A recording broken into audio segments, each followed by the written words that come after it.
ಎಲ್ಲರಿಗೂ ನಮಸ್ಕಾರ. ಥಟ್ ಅಂತ ಹೇಳಿ, ಇದೊಂದು ಜ್ಞಾನ ದಾಸೋಹದ ಕಾರ್ಯಕ್ರಮ. ಮಾಹಿತಿ ಮನರಂಜನೆ ನಮ್ಮ ಉದ್ದೇಶ. ನಮ್ಮ ಉದ್ದೇಶದಲ್ಲಿ ಕೈ ಜೋಡಿಸೋದಕ್ಕೆ ಇವತ್ತು ಕರ್ನಾಟಕದ ವಿವಿಧ ಭಾಗಗಳಿಂದ ಸ್ಪರ್ಧಿಗಳು ಬಂದಿದ್ದಾರೆ. ಮೊದಲು ತಮಗೆ ಸ್ವಾಗತವನ್ನು ಬಯಸ್ತಾ ಇದ್ದೇವೆ. ಆನಂತರ ಸ್ಪರ್ಧಿಗಳಿಗೂ ಸಹ ಸ್ವಾಗತವನ್ನು ಕೋರ್ತಾ ಅವರ ಪರಿಚಯ ಮಾಡ್ಕೋಬೇಕು ಅಂತ ಪ್ರಾರ್ಥಿಸ್ತಾ ಇದ್ದೇವೆ. ಮೊದಲ ಸ್ಪರ್ಧಿಯ ಪರಿಚಯ. ನಮಸ್ಕಾರ, ನನ್ನ ಹೆಸರು ಸುಬ್ಬಲಕ್ಷ್ಮಿ. ನಾನು ಬೆಂಗಳೂರಿನ ಗಿರಿನಗರದಿಂದ ಬಂದಿದ್ದೇನೆ. ನಾನು ಸೆಂಟ್ ಲಾರೆನ್ಸ್ ಶಾಲೆಯಲ್ಲಿ ಶಿಕ್ಷಕಿಯಾಗಿದ್ದೇನೆ. ನನ್ನ ಹವ್ಯಾಸ ಹಾಡು ಹೇಳುವುದು, ಪದಬಂಧ ಬಿಡಿಸುವುದು ಹಾಗೂ ತಟ್ಟಂತ ಹೇಳಿ ಕಾರ್ಯಕ್ರಮವನ್ನು ವೀಕ್ಷಿಸುವುದು. ತುಂಬ ಸಂತೋಷ ಸುಬ್ಬಲಕ್ಷ್ಮಿಯವರೇ, ಸ್ವಾಗತ ಕಾರ್ಯಕ್ರಮಕ್ಕೆ. ನಮ್ಮ ಮುಂದಿನ ಸ್ಪರ್ಧಿ. ನಮಸ್ಕಾರ, ನನ್ನ ಹೆಸರು ಸುಮನ್ ಅಂತ. ನಾನು JP ನಗರದಿಂದ ಬಂದಿದ್ದೀನಿ. ನಾನು ಕೇಂದ್ರ ಸರ್ಕಾರ ನೌಕರಳಾಗಿದ್ದೇನೆ. ನನಗೆ ಓದುವುದು ನನ್ನ ಹವ್ಯಾಸ. ಸುಮನ್ ಅವರಿಗೆ ಸ್ವಾಗತವನ್ನು ಕೋರ್ತಾ ಇದ್ದೇವೆ. ನಮ್ಮ ಮೂರನೆಯ ಸ್ಪರ್ಧಿ. ನಮಸ್ಕಾರ, ನನ್ನ ಹೆಸರು ಗೀತಾ ಕುಮಾರಿ ಅಂತ. ನಾನು ಹನುಮಂತನಗರದಿಂದ ಬಂದಿದ್ದೇನೆ. ನಾನು ಆಕಾಶವಾಣಿಯಲ್ಲಿ ಕೆಲಸ ಮಾಡ್ತಾ ಇದ್ದೇನೆ. ನನ್ನ ಹವ್ಯಾಸ ಹಾಡು ಹೇಳುವುದು, ಹಾಡು ಕೇಳುವುದು. ಗೀತಾ ಕುಮಾರಿ ಅವರಿಗೆ ಸ್ವಾಗತವನ್ನು ಕೋರ್ತಾ ಇದ್ದೇವೆ. ಮೂವರು ಸಿದ್ಧವಾಗಿದ್ದರೆ ಕಾರ್ಯಕ್ರಮ ಆರಂಭಿಸೋಣ. ಮೊದಲಿಗೆ ನಿಯಮಗಳನ್ನು ಒಮ್ಮೆ ನೋಡಿಬಿಡೋಣ. ಒಟ್ಟು 10 ಪ್ರಶ್ನೆಗಳು. ಮೊದಲು ಬಜರ್ ಒತ್ತಿದವರಿಗೆ ಉತ್ತರ ನೀಡುವ ಅವಕಾಶ. ಪ್ರತಿ ಸರಿ ಉತ್ತರಕ್ಕೆ ಒಂದು ಪುಸ್ತಕ ಬಹುಮಾನ. ಆಯ್ಕೆಗಳು ಬರುವ ಮೊದಲೇ ಬಜರ್ ಒತ್ತಿ ಸರಿ ಉತ್ತರ ನೀಡಿದರೆ 2 ಪುಸ್ತಕ ಬಹುಮಾನ. 100 ಅಂಕ ಗಳಿಸಿದವರಿಗೆ ಒಂದು ಅಡಕ ಮುದ್ರಿಕೆ. ವಿಶೇಷ ಬಹುಮಾನ. ನಕಾರಾತ್ಮಕ ತಂತ್ರಗಳಿಗೆ ಅವಕಾಶವಿಲ್ಲ. ಇಂದಿನ ಕಾರ್ಯಕ್ರಮದಲ್ಲಿ ನಾವು ಕೊಡ್ತಾ ಇರೋ ಅಷ್ಟೂ ಪುಸ್ತಕಗಳನ್ನು ನಮಗೆ ಕೊಟ್ಟವರು ಧಾರವಾಡದ ಸಕ್ರಿ ಬಾಳಾಚಾರ್ಯ ಶಾಂತಕವಿ ಟ್ರಸ್ಟ್ನವರು. ಅವರಿಗೆ ಕೃತಜ್ಞತೆಗಳನ್ನು ಸೂಚಿಸುತ್ತಾ ಕಾರ್ಯಕ್ರಮದ ಮೊದಲ ಪುಸ್ತಕ, ಮೊದಲ ಪ್ರಶ್ನೆ. ಡಾಕ್ಟರ್ ಕೆ ಶಿವರಾಮ ಕಾರಂತ ಅವರು ಬರೆದ ಶ್ರೇಷ್ಠ ಕಾದಂಬರಿಗಳಲ್ಲಿ ಒಂದು ಅಳಿದ ಮೇಲೆ. ಈಗ ಕೊಡ್ತಾ ಇದ್ದೇವೆ ನಮ್ಮ ಪ್ರಶ್ನೆ. ವೇದಗಳ ಮತ್ತೊಂದು ಹೆಸರೇನು? ಆಯ್ಕೆಗಳನ್ನು ನೋಡೋಣ. ಸಂಹಿತ, ಮಂಡಲ, ಸ್ಮೃತಿ, ಶ್ರುತಿ. ಮೊದಲಿಗೆ ಬಜರುತ್ತಿದ್ದಾರೆ ಸುಬ್ಬಲಕ್ಷ್ಮಿ. ಸ್ಮೃತಿ. ಸ್ಮೃತಿ ಆಯ್ಕೆ 3. ಸುಮನ್ ಹಾಗೂ ಗೀತಾ ಕುಮಾರಿ ಬಜರುತ್ತಿ ಉತ್ತರ ಕೊಡಿ. ಎರಡನೇದಾಗಿ ಬಜರುತ್ತಿದ್ದು ಗೀತಾ ಕುಮಾರಿ ಅವರು ಸಂಹಿತೆ. ಎಷ್ಟನೇದಮ್ಮ? ಒಂದನೇದು ಸಂಹಿತ. ಉತ್ತರವನ್ನು ನೋಡು. ಶ್ರುತಿ ಅನ್ನೋದು ಸರಿಯಾದ ಉತ್ತರ ಆಗಿತ್ತು. ಶ್ರುತಿ ಅಂದರೆ ಏನು? ಕೇಳಿದ್ದು. ಸ್ಮೃತಿ, ಸ್ಮರಣ ಅನ್ನೋ ಶಬ್ದದಿಂದ ಸ್ಮೃತಿ ಅಂದರೆ ನೆನಪಿಂದ. 2 ಭಿನ್ನವಾದ ಅರ್ಥ. ವೇದಗಳನ್ನು ಅಪೌರುಷೇಯ ಅಂತ ಕರೀತಾರೆ. ಅಂದರೆ ಪುರುಷರು ರಚನೆ ಮಾಡಿದ್ದಲ್ಲ, ಇದು ತಾನಾಗಿಯೇ ಸೃಷ್ಟಿಯಾದದ್ದು, ಹೀಗೆಲ್ಲ ಅರ್ಥ ಬರುತ್ತೆ. ಯಾಕಂದರೆ ಇಂತಹ ಮಂತ್ರಗಳನ್ನು ಬೇರೆಯವರು ಯಾರೋ ತಾನಾಗೆ ಗಾಳಿಯಲ್ಲಿ ಕೇಳಿಸ್ತು, ಆಕಾಶದಿಂದ ಕೇಳಿಸ್ತು, ಇದೆಲ್ಲ ನಂಬಲ್ಲ. ಆದರೆ ಒಂದು ರೀತಿಯಾದ ಚಿಂತನ ಮಂಥನಗಳನ್ನೆಲ್ಲ ನಡೆಸ್ತಾ ಇದ್ದಾಗ ಯಾವುದೋ ಒಂದು ಕ್ಷಣದಲ್ಲಿ ಅವರ ಮನಸ್ಸಲ್ಲಿ ಯಾವುದೇ ಪ್ರಯತ್ನ ಇಲ್ಲದೆ ಕೆಲವು ಸತ್ಯಗಳು ಹೊಳೆಯುತ್ತೆ. ಬಹುಶಃ ಅದನ್ನು ಇವರು ಶ್ರುತಿ ಅಂತ ಕರೆದಿರಬೇಕು. ಇದು ಶ್ರುತಿಸ್ಥೋ ವೇದೋ ವಿಜ್ಞೇಯ ಅಂತ ಹೇಳುತ್ತೆ ಮನುಸ್ಮೃತಿ. ಅದನ್ನು ಶ್ರುತಿಗಳು ಅಂತ ಯಾವುದಿದೆ ಅದನ್ನೇ ವೇದಗಳು ಅಂತ ಪರಿಗಣಿಸಬೇಕು ಅಂತ ಹೇಳುತ್ತೆ ಮನುಸ್ಮೃತಿ. 4 ವೇದಗಳು ನಮಗೆಲ್ಲ ಗೊತ್ತಿರುವಂಥ ವಿಚಾರ. ಆಯಾ ವೇದಗಳಿಗೆ ಸಂಬಂಧಪಟ್ಟ ಹಾಗೆ ಸಂಹಿತೆಗಳು ಅಂತ ಒಂದು ಭಾಗ, ಉಪನಿಷತ್ತು ಅಂತ ಒಂದು ಭಾಗ, ಬ್ರಾಹ್ಮಣ ಅಂತ ಒಂದು ಭಾಗ, ಅರಣ್ಯಕ ಅಂತ ಒಂದು ಭಾಗ. ಹೀಗೆ ವೇದಗಳು ಅಂದ ಕೂಡಲೇ ಈ 4 ಭಾಗಗಳನ್ನು ಸೇರಿಸಿಕೊಂಡು ಮಾತಾಡಬೇಕಾಗುತ್ತೆ. ಈ 4 ಭಾಗಗಳು ಶ್ರುತಿಗಳ ವ್ಯಾಪ್ತಿಯಲ್ಲಿ ಬರುತ್ತವೆ. ಮುಂದಿನ ಪುಸ್ತಕ ಶ್ರೀ ವಿಜಯ ವಿರಚಿತ ಕವಿರಾಜ ಮಾರ್ಗಂ. ಹೊಸ ಶೋಧದ ಬೆಳಕಿನಲ್ಲಿ ನಾಡೋಜ ಪ್ರೊಫೆಸರ್ ಹಂಪ ನಾಗರಾಜಯ್ಯ ಬರೆದಂಥ ಪುಸ್ತಕ. ನಮ್ಮ ಪ್ರಶ್ನೆ. ಭಾರತದಲ್ಲಿ ಮೊದಲ ಬಾರಿಗೆ ಚಲನಚಿತ್ರವು ಯಾವ ನಗರದಲ್ಲಿ ಪ್ರದರ್ಶಿತವಾಯಿತು? ಆಯ್ಕೆಗಳನ್ನು ನೋಡೋಣ. ಕೋಲ್ಕತ್ತಾ, ಮುಂಬೈ, ದಿಲ್ಲಿ, ಮದ್ರಾಸ್. ಮೊದಲಿಗೆ ಸುಬ್ಬಲಕ್ಷ್ಮಿ, ಆನಂತರ ಸುಮನ್. ಮುಂಬೈ. ಮುಂಬೈ ಆಯ್ಕೆ 2. ಮದ್ರಾಸ್. ಸುಮನ್? ಮದ್ರಾಸ್. ಮದ್ರಾಸ್ ಅಂತ ಹೇಳ್ತಾ ಇದ್ದಾರೆ. ಉತ್ತರವನ್ನು ನೋಡೋಣ. ಮುಂಬೈ ಅನ್ನೋದು ಸರಿಯಾದ ಉತ್ತರ. ಸುಬ್ಬಲಕ್ಷ್ಮಿ ಈ ಉತ್ತರವನ್ನು ಕೊಟ್ಟಿದ್ದಾರೆ. ಕವಿರಾಜ ಮಾರ್ಗಂ ಈ ಒಂದು ಪುಸ್ತಕವನ್ನು ಅವರಿಗೆ ಕೊಟ್ಟಿದ್ದೆ. ಫ್ರಾನ್ಸ್ ದೇಶದ ಲುಮೇರ್ ಸೋದರರು ಅಂತ, ಲುಮೇರ್ ಬ್ರದರ್ಸ್, ಅವರು ಈ ಚಲನಚಿತ್ರ ತಂತ್ರಜ್ಞಾನವನ್ನು ಮೊದಲ ಬಾರಿಗೆ ರೂಪಿಸ್ತಾರೆ. ಅವರು ಸಣ್ಣ ಪುಟ್ಟ ಚಿತ್ರಗಳನ್ನೆಲ್ಲ ತಯಾರು ಮಾಡಿ ಅದನ್ನು ಜಗತ್ತಿನಾದ್ಯಂತ ಪ್ರದರ್ಶಿಸ್ತಾ ಭಾರತಕ್ಕೂ ಬರ್ತಾರೆ. ಜುಲೈ 7, 1896 ಮುಂಬೈಯಲ್ಲಿರುವ ವ್ಯಾಟ್ಸನ್ ಹೋಟೆಲ್ ಅಂತ ಒಂದು ದೊಡ್ಡ ಹೋಟೆಲ್ಲು, ಆ ಹೋಟೆಲಲ್ಲಿ ಏರ್ಪಡಿಸ್ತಾರೆ ಚಲನಚಿತ್ರ ಪ್ರದರ್ಶನವನ್ನು. ಇದಕ್ಕೆ ಶುಲ್ಕ ₹1. ಆಗಿನ ಕಾಲದಲ್ಲಿ ₹1 ಅಂದರೆ ಬಹುದೊಡ್ಡ ಮೊತ್ತ. ಅದು ಶ್ರೀಮಂತರು ಮಾತ್ರ ₹1 ಶುಲ್ಕವನ್ನು ಕೊಟ್ಟು ಬಂದು ಈ ಚಿತ್ರವನ್ನು ನೋಡ್ತಾರೆ. ಅದರಲ್ಲಿ the sea bath, arrival of a train, ladies and soldiers on wheels, leaving the factory, ಈ ಥರದಲ್ಲಿ ಚಿಕ್ಕ ಪುಟ್ಟದ್ದು. ಅದರಲ್ಲೂ ಈ ರೈಲಿನ ಕಥೆ ಇದೆಯಲ್ಲ, the arrival of a train ಅಂತ, ಪರದೆ ಮೇಲೆ ರೈಲ್ ಬರ್ತಾ ಇದ್ದರೆ ನೋಡ್ತಾ ಇದ್ದವರು ಸ್ಥಳ ಬಿಟ್ಟು ಓಡೋದ್ರಂತೆ. ಅಯ್ಯೋ, ರೈಲ್ ಬಂದುಬಿಡ್ತು, ನಮ್ಮ ಮೇಲೆ ಹತ್ಕೊಂಡ್ಬಂದುಬಿಟ್ರೆ ಹೇಗೆ ಅಂತ ಹೆದರ್ಕೊಂಡು ಓಡಿ ಹೋದರು ಅಂತ ದಾಖಲೆಗಳು ತಿಳಿಸುತ್ತೆ. ಮುಂದಿನ ಪುಸ್ತಕ ಮತ್ತು ಪ್ರಶ್ನೆಯನ್ನು ನೋಡೋಣ. ನೆನಪಿನ ಅಂಗಳದಲ್ಲಿ ಕವನ ಸಂಗ್ರಹ, ಪ್ರೊಫೆಸರ್ ಡಾಕ್ಟರ್ ರಾಮಚಂದ್ರ ಜೀವಾಜಿ ಗಲಗಲಿ ಬರೆದಿರುವಂಥದ್ದು ನಮ್ಮ ಪ್ರಶ್ನೆ. ಬೋಗಾಸ್ ಕೋಯಿ ಶಾಸನದಲ್ಲಿ ಈ ಕೆಳಗಿನ ಯಾವ ದೇವತೆಯ ಹೆಸರು ಪ್ರಸ್ತಾಪವಾಗಿಲ್ಲ? ಆಯ್ಕೆಗಳನ್ನು ನೋಡೋಣ. ಮಿತ್ರ, ಇಂದ್ರ, ಅಗ್ನಿ, ವರುಣ. ಮೊದಲಿಗೆ ಸುಬ್ಬಲಕ್ಷ್ಮಿ, ಆನಂತರ ಗೀತಾ ಕುಮಾರ್. ಮಿತ್ರ. ಮಿತ್ರ ಪ್ರಸ್ತಾಪ ಆಗಿಲ್ಲ ಅಂತ ಹೇಳ್ತಾ ಇದ್ದೀರಿ. ಗೀತಾ ಕುಮಾರಿ? ಅಗ್ನಿ. ಅಗ್ನಿ. ಉತ್ತರವನ್ನು ನೋಡೋಣ. ಸರಿಯಾದ ಉತ್ತರ ಅಗ್ನಿ ಆಗಿತ್ತು. ನೆನಪಿನ ಅಂಗಳದಲ್ಲಿ ಈ ಒಂದು ಪುಸ್ತಕವನ್ನು ಕೊಟ್ಟಿದ್ದೇನೆ ಗೀತಾ ಕುಮಾರಿ ಅವರಿಗೆ. ಇಲ್ಲಿ ಒಂದು ಸಮಸ್ಯೆ ಏನು ಅಂದರೆ, ಆರ್ಯರು ಹೊರಗಿನಿಂದ ಭಾರತಕ್ಕೆ ಬಂದರು, ಭಾರತದಲ್ಲಿ ಸಾಮ್ರಾಜ್ಯವನ್ನು ಕಟ್ಟಿದ್ರು, ಇದು ಒಂದು ವಾದ. ಇನ್ನೊಂದು ವಾದ, ಭಾರತದಿಂದ ಹೊರಟಂಥ ಜನ ಹೊರಗಡೆ ಹೋಗಿ ಇರಾನ್, ಇರಾಕ್, ಈಜಿಪ್ಟ್ ಮುಂತಾದ ಕಡೆ ಸಾಮ್ರಾಜ್ಯಗಳನ್ನು ಕಟ್ಟಿದ್ರು. 2 ವಾದಗಳಿವೆ. ಈ 2 ವಾದಕ್ಕೆ ಪುರಾವೆಯಾಗಿ ಒಂದು ಶಾಸನ, ಬೋಗಾಸ್ ಕೋಯ್ ಅನ್ನೋ ಒಂದು ಶಾಸನ, ಇದು ಏಷ್ಯಾ ಮೈನರ್, ಟರ್ಕಿ ಪ್ರದೇಶ ಏನಿದೆ ಅಲ್ಲಿ ಕಂಡುಬರುತ್ತೆ. ಅಲ್ಲಿ ಹಿಟ್ಟೈಟ್ಸ್ ಅಂತ ಒಂದು ಗುಂಪು, ಮಿಟ್ಟಾನೀಸ್ ಅಂತ ಒಂದು ಗುಂಪು, ಈ 2 ಗುಂಪುಗಳ ನಡುವೆ ಜಗಳ ಇತ್ಯಾದಿ ಎಲ್ಲ ನಡೆದು ಸಂಧಿ ನಡೆಯುತ್ತೆ. ಆ ಸಂಧಿ ನಡೆದಾಗ ಯಾವ ಯಾವ ದೇವತೆಗಳು ಆ ಸಂಧಿಗೆ ಸಾಕ್ಷಿಯಾಗಿದ್ದರು ಅಂತ ಹೇಳುತ್ತೆ ಆ ಶಾಸನ. ಅದರಲ್ಲಿ ಅಗ್ನಿಯನ್ನು ಬಿಟ್ಟು ಇಂದ್ರ, ಮಿತ್ರ, ವರುಣ ಮತ್ತು ಬೇರೆ ಬೇರೆ ದೇವತೆಗಳೆಲ್ಲ ಕಂಡು ಬರ್ತಾರೆ. ಇವರೆಲ್ಲ ಇರಾನಿ ಭಾಷೆಯಲ್ಲೂ ಅವರಲ್ಲೂ ಝಂಡಾ ಅವೆಸ್ತಾದಲ್ಲೂ ಕಂಡುಬರೋ ದೇವತೆಗಳು, ಮತ್ತು ವೇದಗಳಲ್ಲಿಯೂ ಕಂಡುಬರುವಂಥ ದೇವತೆಗಳು. ಇವರು ಅಲ್ಲಿಗೆ ಹೋದ್ರ, ಅವರು ಇಲ್ಲಿಗೆ ಬಂದ್ರ, ಈ ಚರ್ಚೆ ಇವತ್ತಿಗೂ ನಡೀತಾ ಇದೆ.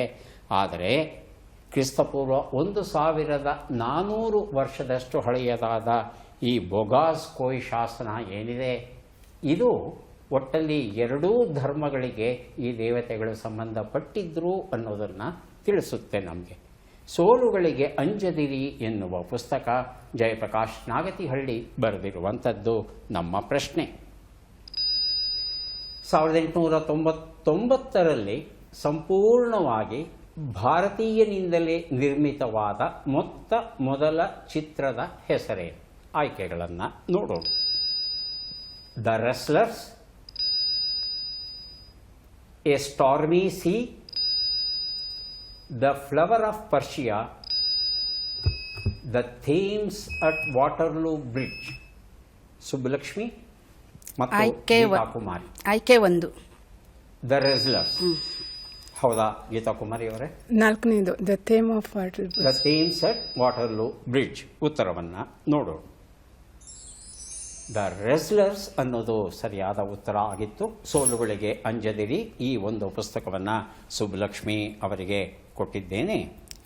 1898ರಲ್ಲಿ ಸ್ಟೀವನ್ಸನ್ ಅನ್ನೋರು ಕಲ್ಕತ್ತಾದ ಸ್ಟಾರ್ ಥಿಯೇಟ್ರಲ್ಲಿ ಒಂದು ಪ್ರದರ್ಶನ ಏರ್ಪಡಿಸ್ತಾರೆ.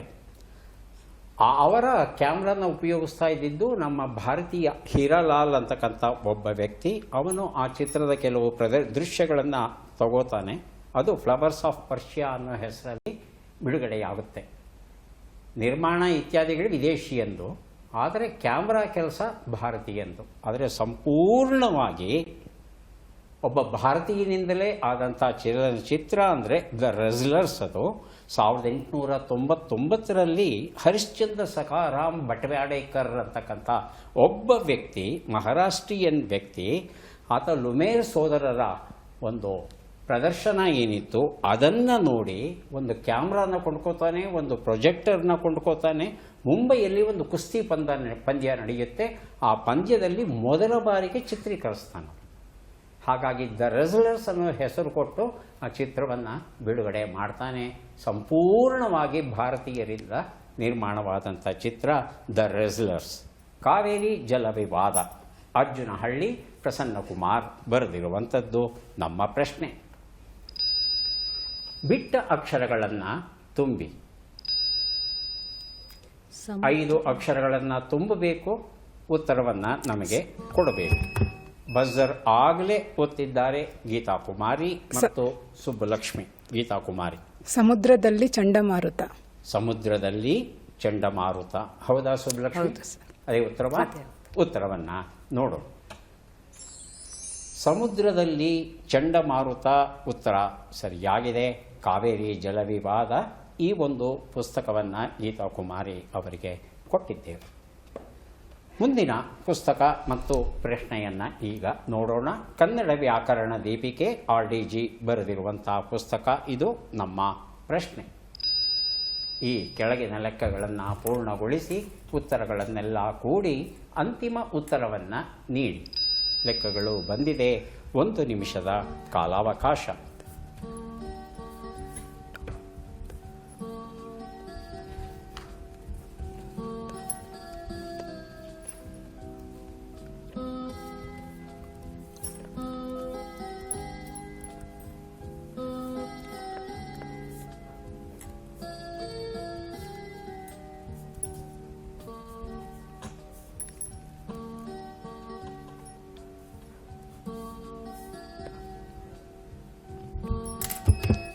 ಬಜರ್ ಒತ್ತಿದ್ದಾರೆ ಸುಬ್ಬಲಕ್ಷ್ಮಿ ಅವರು. ಅಂತಿಮ ಉತ್ತರ 230.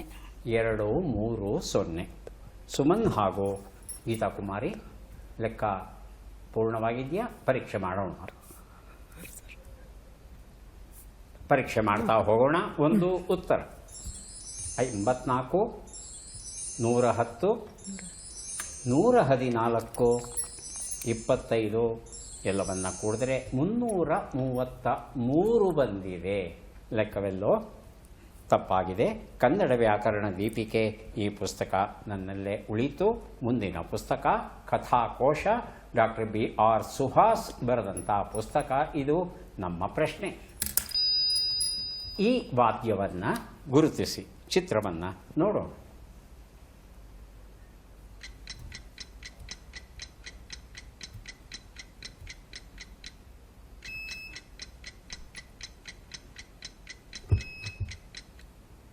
ಆಯ್ಕೆಗಳು ಬರೋದಕ್ಕೆ ಮೊದಲು ಸುಮನ್ ಹಾಗೂ ಸುಬ್ಬಲಕ್ಷ್ಮಿ ಇಬ್ಬರು ಬಜರ್ ಒತ್ತಿದ್ದಾರೆ. ಮೊದಲಿಗೆ ಸುಮನ್. ತಬಲ. ತಬಲ. ತಬಲ ಹೇಳಿ ಸುಬ್ಬಲಕ್ಷ್ಮಿ. ಮೃದಂಗ. ಮೃದಂಗ. ಗೀತಾ ಕುಮಾರಿ ಆಯ್ಕೆಗಳು ಕೊಡ್ಲಾ?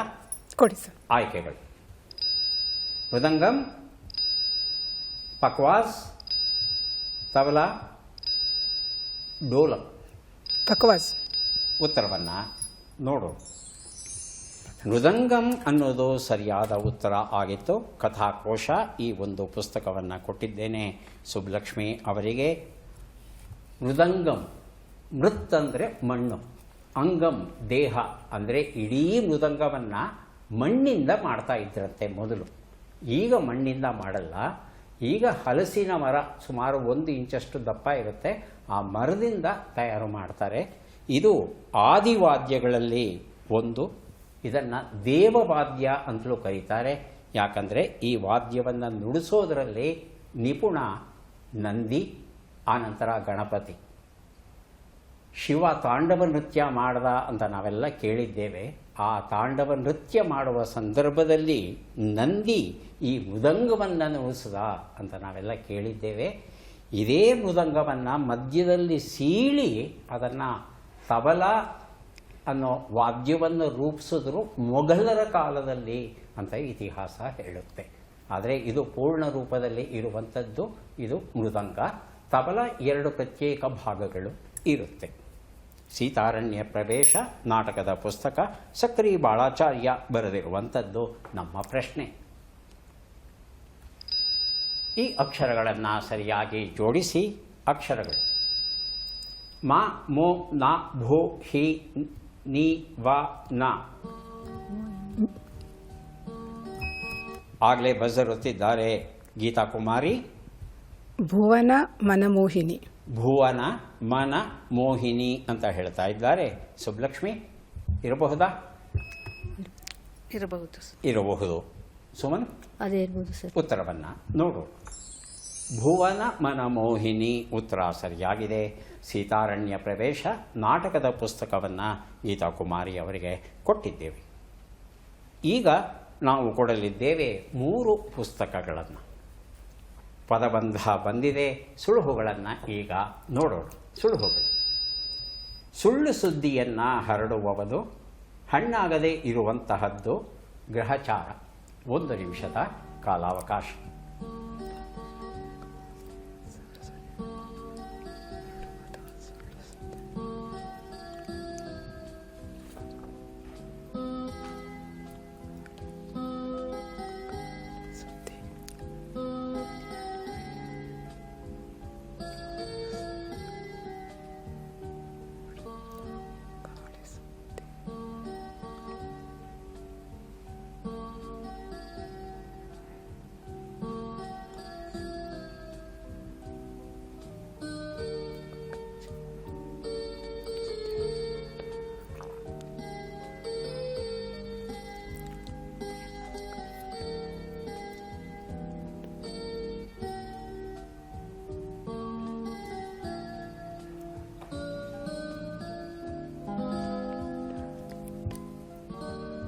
ಒಂದು ನಿಮಿಷದ ಕಾಲಾವಕಾಶ ಆಗಿದೆ. ಉತ್ತರವನ್ನು ನೋಡ್ತಾ ಹೋಗೋಣ. ಮಧ್ಯೆ ಉತ್ತರ ಹೊಡೆದರೆ ಬಜರೊತ್ತಿ ಉತ್ತರ ಕೊಡಿ. 1 ಉತ್ತರ: ಸುಳ್ಳು ಸುದ್ದಿಯನ್ನು ಹರಡುವುದು, ಅಪಪ್ರಚಾರ. 2 ಉತ್ತರ. ಯಾರು ಬೇಕಾದರೂ ಬಜರ್ ಒತ್ತಬಹುದು, ಉತ್ತರ ಕೊಡಬಹುದು. ಮೊದಲಿಗೆ ಬಜರ್ ಒತ್ತಿದ್ದಾರೆ ಸುಮನ್. ಅಪಕ್ವ. ಉತ್ತರವನ್ನು ನೋಡೋಣ. ಅಪಕ್ವ ಉತ್ತರ ಸರಿಯಾಗಿದೆ. 3 ಉತ್ತರ. ಯಾರು ಬೇಕಾದರೂ ಬಜರ್ ಒತ್ತಬಹುದು. ಗೀತಾ ಕುಮಾರಿ. ಗ್ರಾಚಾರ. ಉತ್ತರವನ್ನು ನೋಡೋಣ. ಗ್ರಾಚಾರ, ಗ್ರಹಚಾರ. ಗ್ರಹಚಾರ ಶಾಬ್ದಿಕ ನಮ್ಮ ಪುಸ್ತಕಗಳಲ್ಲಿ ಬರುವಂಥ ಶಬ್ದ. ಅದು ಗ್ರಾಚಾರ ಆಡು ಭಾಷೆಯಲ್ಲಿ ಬಳಸುವಂಥ ಶಬ್ದ. 1 ಪುಸ್ತಕವನ್ನು ಗೀತಾ ಕುಮಾರಿಯವರಿಗೆ, 1 ಪುಸ್ತಕವನ್ನು ಸುಮನ್ ಅವರಿಗೆ ಕೊಟ್ಟಿದ್ದೇನೆ. ಈಗ ನಾವು ಬಂದಿದ್ದೇವೆ ಕಾರ್ಯಕ್ರಮದ ಕೊನೆಯ ಘಟ್ಟಕ್ಕೆ. ಚಟ್ಪಟ್ ಕುರುಳಿ. ಒಬ್ಬೊಬ್ಬರಿಗೆ 5 ಪ್ರಶ್ನೆಗಳನ್ನು ಕೇಳ್ತೇವೆ. 5 ಸರಿ ಉತ್ತರವನ್ನು ತಾವು ಥಟ್ ಅಂತ ನೀಡಿದರೆ ನಾವು ಸಹ ಥಟ್ ಅಂತ 5 ಪುಸ್ತಕಗಳನ್ನು ತಮಗೆ ಕೊಟ್ಬಿಡ್ತೇವೆ. ಸುಬ್ಬಲಕ್ಷ್ಮಿಯವರಿಗೆ ಮೊದಲ ಅವಕಾಶ. ಸಿದ್ಧವಾಗಿದ್ದರೆ ಮೊದಲ ಪ್ರಶ್ನೆ ಕೇಳ್ತೇವೆ. ಮೊದಲ ಪ್ರಶ್ನೆ: ತಲೆದೂಗು ಎನ್ನುವ ನುಡಿಗಟ್ಟಿನ ಅರ್ಥವೇನು? ಜೂಗರಿಸು, ಒಪ್ಪಿಕೋ. ಒಪ್ಪಿಕೋ.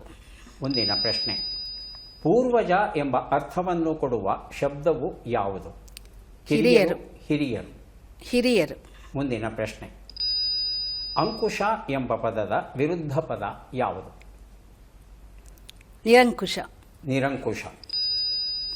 ಈ ಗಾದೆಯನ್ನು ಪೂರ್ಣಗೊಳಿಸಿ. ಶಿವರಾತ್ರಿ ಸೀಳುಗಾಯಿ. ಮುಂದಿನ ಭಾಗ: ಶಿವರಾತ್ರಿ ಕಳೀತು, ಶಿವಶಿವ ಅಂತ ಹೊರಟೋಯ್ತು. ಏನು? ಚಳಿ. ಚಳಿ. ಉತ್ತರವನ್ನು ನೋಡ್ತಾ ಹೋಗೋಣ. 1 ಉತ್ತರ: ತಲೆದೂಗು, ಒಪ್ಪಿಕೋ ಸರಿಯಾಗಿದೆ. 2 ಉತ್ತರ: ಹಿರಿಯರು ಸರಿಯಾಗಿದೆ. 3 ಉತ್ತರ ಅಂಕುಶ ನಿರಂಕುಶ ಸರಿಯಾಗಿದೆ. 4 ಉತ್ತರ ಶಿವರಾತ್ರಿ ಸೀಳುಗಾಯಿ, ಉಗಾದಿಗೆ ಹುಳಿಗಾಯಿ, ಮಾವಿನ ಕಾಯಿಯ ಕಥೆನ ಹೇಳ್ತಾ ಇದ್ದಾರೆ. 5 ಉತ್ತರ ಚಳಿ ಸರಿಯಾಗಿದೆ. 5 ಪ್ರಶ್ನೆಗಳಲ್ಲಿ 4 ಪ್ರಶ್ನೆಗಳಿಗೆ ಸರಿ ಉತ್ತರ ನೀಡಿದ್ದೀರಿ. 4 ಪುಸ್ತಕಗಳನ್ನು ತಮಗೆ ಕೊಡ್ತಾ ಇದ್ದೇವೆ. ಈಗ ಅವಕಾಶ ಸುಮನ್ ಅವರಿಗೆ ಬರ್ತಾ ಇದೆ. ಸುಮನ್ ಅವರು ಸಿದ್ಧವಾಗಿದ್ದರೆ ಪ್ರಶ್ನೆಗಳನ್ನು ಕೇಳ್ತೇವೆ. ಮೊದಲ ಪ್ರಶ್ನೆ, ಹಿತ್ತಾಳೆ ಕಿವಿ ಎನ್ನುವ ನುಡಿಗಟ್ಟಿನ ಅರ್ಥವೇನು? ಹಿತ ನುಡಿಯನ್ನ ಆಲಿಸುವವನು, ಚಾಡಿ ಮಾತನ್ನ ಕೇಳುವವನು. ಜಾಡಿ ಮಾತನ್ನು ಕೇಳುವವನು. ಮುಂದಿನ ಪ್ರಶ್ನೆ, ಸೂರ್ಯ ಎಂಬ ಅರ್ಥವನ್ನು ಕೊಡುವ ಶಬ್ದ ಯಾವುದು? ಪೂಷ, ದೋಷ. ಊಷ. ಮುಂದಿನ ಪ್ರಶ್ನೆ, ವಾಚ್ಯ ಎಂಬ ಪದದ ವಿರುದ್ಧ ಪದ ಯಾವುದು? ವಾಚ್ಯ ಹೇಳಬಹುದಾದಂಥದ್ದು, ಹೇಳಬಾರದಂಥದ್ದು. ಈ ಗಾದೆಯನ್ನು ಪೂರ್ಣಗೊಳಿಸಿ. ಆರಂಭ ವರ್ಷ. ಮುಂದಿನ ಪ್ರಶ್ನೆ, ಈ ಒಗಟನ್ನು ಬಿಡಿಸಿ. ಅಕ್ಕನ ಮನೆಯಲ್ಲಿ ದೀಪ ಹಚ್ಚಿದರೆ ತಂಗಿಯ ಮನೆಯಲ್ಲಿ ಬೆಳಕು. ಉತ್ತರವನ್ನು ನೋಡ್ತಾ ಹೋಗೋಣ. 1 ಉತ್ತರ ಚಾಡಿ ಮಾತನ್ನು ಕೇಳುವವನು, ಉತ್ತರ ಸರಿಯಾಗಿದೆ. 2 ಉತ್ತರ ಪೂಷ ಸೂರ್ಯ ಸರಿಯಾಗಿದೆ. 3 ಉತ್ತರ ವಾಚ್ಯ ಅವಾಚ್ಯ ಅನ್ನೋದು ವಿರುದ್ಧ ಶಬ್ದ. 4 ಉತ್ತರ ಆರಂಭ ವರ್ಷ ವ್ಯಾಪಾರ ನಿಮಿಷ. ರೈತನಿಗೆ 1 ವರ್ಷ ಬೇಕು, ಆದರೆ ವ್ಯಾಪಾರಿಗೆ 1 ನಿಮಿಷದಲ್ಲಿ ಆತನ ಶ್ರಮಕ್ಕೆ ಬೆಲೆ ಕಟ್ತಾನೆ. 5 ಉತ್ತರ ಚಂದ್ರನ ಬಗ್ಗೆ ಒಗಟಾಗಿತ್ತು. 2 ಪ್ರಶ್ನೆಗಳಿಗೆ ಸರಿ ಉತ್ತರ ನೀಡಿದ್ದೀರಿ. 2 ಪುಸ್ತಕವನ್ನು ತಮಗೆ ಕೊಟ್ಟಿದ್ದೇವೆ. ಈಗ ಗೀತಾ ಕುಮಾರಿ ಅವರಿಗೆ ಅವಕಾಶ ಬಂದಿದೆ.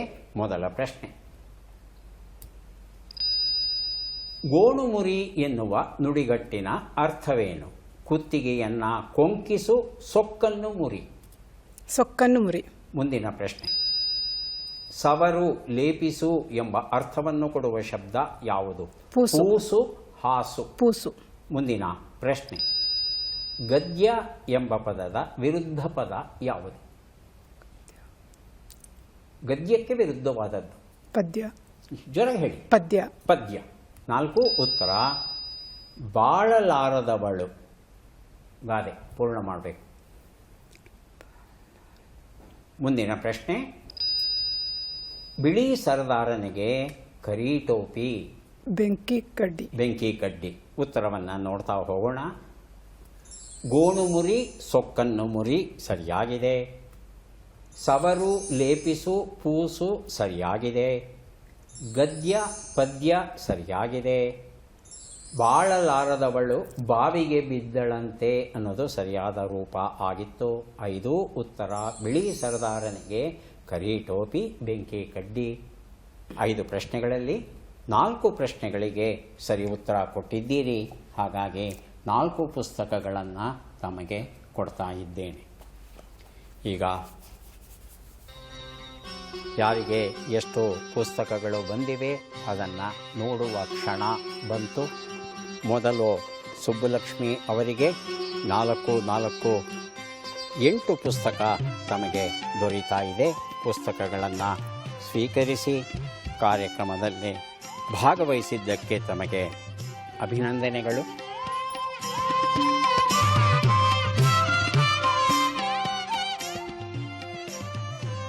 ಸುಮನ್ ಅವರಿಗೆ 3 ಪುಸ್ತಕ ದೊರೀತಾ ಇದೆ.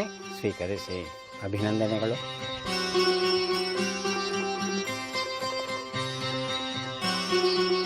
ಗೀತಾ ಕುಮಾರಿ ಅವರಿಗೂ ಸಹ 4 ಪುಸ್ತಕ ತಮಗೆ ದೊರೀತಾ ಇದೆ. ಅಭಿನಂದನೆ.